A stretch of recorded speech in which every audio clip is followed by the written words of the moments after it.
बिस्मिल्लाहिर्रहमानिर्रहीम। आका अलैहिस्सलातो वस्सलाम को जामिउल कलम अता किए गए, यानी आप अलैहिस्सलातो वस्सलाम मुख्तसर बात फरमाते तो इतनी जामे होती कि उसमें सारी बात ही समाई हुई होती थी। कुरान मुकद्दस भी जामिउल कलम की बेमिसाल सूरत है। आज हम आपके साथ एक ऐसी दुआ शेयर करने लगे हैं जो दुआ तो बहुत मुख्तसर सी है, लेकिन ये 4 नेकियों का शानदार पैकेज है। रब्बिग़फिरली वली वालिदैया, मेरे परवरदिगार मेरी भी बख्शिश फरमा दे और मेरे वालदेन की भी।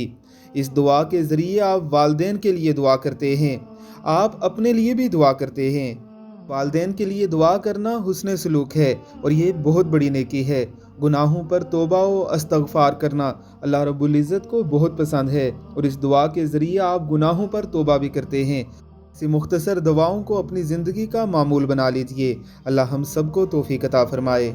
आमीन सुम आमीन।